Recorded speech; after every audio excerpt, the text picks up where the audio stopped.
Water tanks కానివ్వండి, అదేవిధంగా మహిళలకు అందరూ కూడా ఒక క్రిస్మస్ కానీ 20 గ్రామాల్లో నేను రిటైర్ అయిపోయినాను. అట్మాస్ఫియర్ రిటైర్ అయినాను కాబట్టి ఫ్రీగా ఉన్నాను కాబట్టి అతను పిలిచినప్పుడు పోయినాను.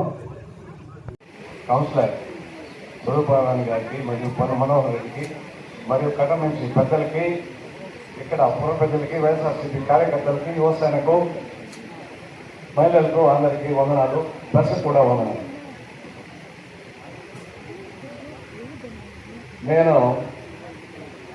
ఈశ్వరరావు వినింటారు మీరు, అతనితో పాటు ఒక 20 గ్రామ పంచాయతీలు వెళ్ళాను. కానీ ఎప్పుడు కానీ రెడ్డి గారు ఒకప్పుడు మనకి ఆరోగ్యశ్రీ పథకం కింద పేదలకు అందరికీ కూడా ఉచితమైన వైద్యం చేస్తున్నారు. ఎవరైనా గవర్నమెంట్ హాస్పిటల్కి పోతే ఎవరు పట్టించుకునే నాదుడు లేదు, అవునా కాదా? ఆ విధంగా మనల్ని కూడా మోసం చేసి మన దగ్గర ఓట్లు వేయించుకునేసి ఈ రోజు మనం గట్టిగా కానీ ఏదైనా ప్రశ్నిస్తా ఉంటే మన మీద వేస్తా ఉన్నారు. కాబట్టి ప్రతి ఒక్కరు కూడా మీరు గుర్తుపెట్టుకోవాల్సింది ఏమిరా అంటే, రానున్న రోజుల్లో టీడీపీ నాయకులు మళ్ళీ మీ ఇళ్ల దగ్గరికి వస్తారు. వచ్చి మళ్ళీ కూడా మాకు ఓట్లు వేయండి అని అడిగినప్పుడు మీరు ఫస్ట్ అడగాల్సింది ఏమిరా అంటే, మాకు ఇచ్చిండే సూపర్ 6 హామీలు కరెక్ట్ గా మాట్లాడతామనేసి కూడా మీరందరూ వాలంటీర్స్ తీసుకొని వచ్చిస్తున్నారు. ఈ రోజు ఎవరైనా ఒక వాలంటీర్ మనకి ఏదైనా ఒక అవసరం అంటే ఎవరైనా కనిపిస్తా ఉన్నారా? ఒక వాలంటీర్ కూడా లేదు. మనం ఎవరైనా సచివాలయం పోతే మనం పట్టించుకునే నాదులు ఎవరైనా ఉన్నారా? ఏదైనా పోయి ఒక చిన్న బర్త్ సర్టిఫికేట్, డెత్ సర్టిఫికేట్ అయితే కూడా ఈ రోజు చూసేవాళ్ళు లేదు. మనం ప్రతి ఒక్క దీనికి మున్సిపల్ ఆఫీస్ కి పరిగెత్తాల్సింది వస్తా ఉంది. అదే జగన్మోహన్ రెడ్డి గవర్నమెంట్ లో మన గతమంచిలోనే ఇక్కడే ఒక సచివాలయం ఏర్పాటు చేస్తారు. అదేవిధంగా 50 డివిజన్ లో 50 సచివాలయాలు పెట్టేసి ప్రతి ఒక్కరు కూడా ప్రజల్లో ఏమ్మా మీకంతా 1800 ఇస్తా అన్నాడు, ఇచ్చినారమ్మా? ఇప్పుడు వాళ్ళు ఎంత గట్టిగా చెప్తారు, మీరే చెప్తే కదా.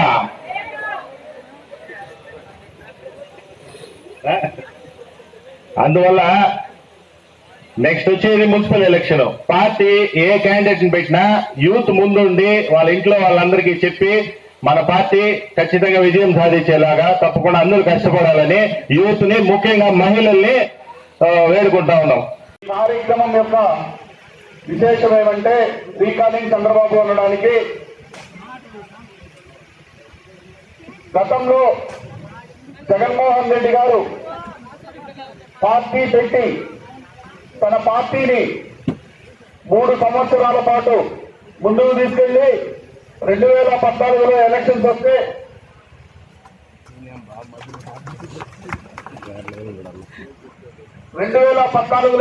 వస్తే ఆనాడు మేధావులందరూ జగన్మోహన్ రెడ్డి గారికి ఒకటే సూచన చేశారు. అన్నా, చంద్రబాబు నాయుడు గారు పెట్టులో తీసుకొచ్చి పెట్టే బాధ్యత నాది అని తప్పుడు హామీ ఇచ్చారు. మనం రైతులకు రుణమాఫీ అని హామీ ఇద్దామనే ఒక పథకం మీరు ప్రవేశపెట్టారంటే మనం గెలుపు చాలా సులభమవుతుందని అనేక మంది సూచించారు. ఆ మాటకు జగన్మోహన్ రెడ్డి గారు మన ఆర్థిక సౌలభ్యం, మన రాష్ట్రానికి వచ్చే ఆదాయం ఎంత, రైతు రుణమాఫీ ఏ విధంగా చేయనవుతుంది, ఇవన్నీ అబద్ధాల హామీలు. ఈ అబద్ధాల హామీలు చేసి నేను అధికారం కావాలని నేను కోరుకోవడం లేదు. మనం చెప్పే ఆ హామీ పేద రైతులు, ఆ రైతులు ఎంతో ఆశతో మన మీద నమ్మకం పెట్టుకుంటారు. ఆ హామీని మనం నెరవేర్చలేం. కాబట్టి అబద్ధపు హామీలు నేను చెప్పను అని ఆనాడు ప్రతిపక్షంలో కూర్చొని చంద్రబాబు నాయుడు అబద్ధపు హామీ రైతు రుణమాఫీ చెప్పి ముఖ్యమంత్రి అయినారు.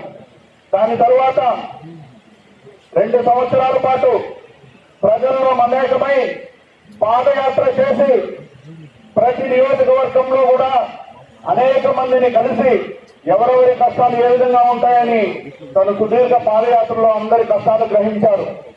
అప్పుడు పేద కుటుంబంలో నుంచి పిల్లలని బడులకు పంపించండి, ఆ పిల్ల చదువు కానించి విదేశాల్లో చదివేంత వరకు కూడా పూర్తి బాధ్యత నాది అని ఆనాడు మహిళా తల్లులు చెబితే, అమ్మ ఒడి అని ఒక కార్యక్రమం పెట్టి ప్రతి మహిళా అకౌంట్ లో 15,000 డబ్బు చేస్తాను, మీరు చేయాల్సిందల్లా మీ పిల్లాడిని బడికి పంపించాల్సింది ఒక్కటే అని ఆనాడు మహిళలకు భరోసా ఇచ్చారు. భరోసా ఇవ్వడమే కాదు, కార్పొరేట్ స్కూల్లో చదివే పిల్లలు ఏ విధంగా వెళ్తా గ్రామం తరపు నుంచి అందరం కలిసి ఒక సూచనలు కోరుకుంటున్నాం. ఎమ్మెల్యే గారు, దయచేసి మీరు పెద్ద మనసు పెట్టుకొని కట్టమంచి రోడ్డుని ఆర్ఎన్బికి అలినేషన్ చేంజ్ చేసి శాశ్వత పరిష్కారంగా కట్టమంచి టు శాంపయ్య గండిగా రోడ్డుని పూర్తిగా ఆర్ఎన్బి అలినేషన్ చేంజ్ చేసి ఆర్ఎన్బి ద్వారా ఈ రోడ్డు రూపురేఖలు మార్చాలి అని మనందరి తరఫున మీ తరఫున నేను ఎమ్మెల్యే గారిని కూడా కోరుకుంటున్నా. ఒకవేళ ఈ ప్రభుత్వంలో కాని పక్షంలో నెక్స్ట్ వైఎస్ఆర్ కాంగ్రెస్ పార్టీ ప్రభుత్వం వస్తే యుద్ధ ప్రాతిపదికన ఈ రోడ్డుని మీ అందరి సమక్షంలో చెబుతున్నాం, ఆర్ఎండ్బి కలినేషన్ చేంజ్ చేసి శాశ్వత పరిష్కారం తీర్చిదిద్దుతామని కూడా ఈ సభాముఖంగా మీకు నేను తెలియజేస్తా ఉన్నా. ఎందుకంటే అప్పుడే దానికి పూర్తిగా హక్కులు అయినట్టు ఉంటుంది, ఆర్ఎండ్బికి మారితేనే.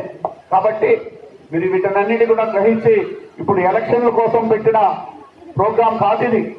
చంద్రబాబు నాయుడుకు ఓట్లేసి మనం ఏ విధంగా మోసపోయామో ఇకనైనా ఈ తప్పుడు హామీలకు మోసపోకుండా మనం ముందుకు సాగాలంటే రాబోయే రోజుల్లో ప్రతి కార్యక్రమంలో కూడా జగన్మోహన్ రెడ్డి గారు చేసే కార్యక్రమాలన్నింటిలో కూడా మీరందరూ భాగస్వాములు కావాలనే ఉద్దేశంతోనే ఈ కార్యక్రమం నిర్వహించడం జరిగింది.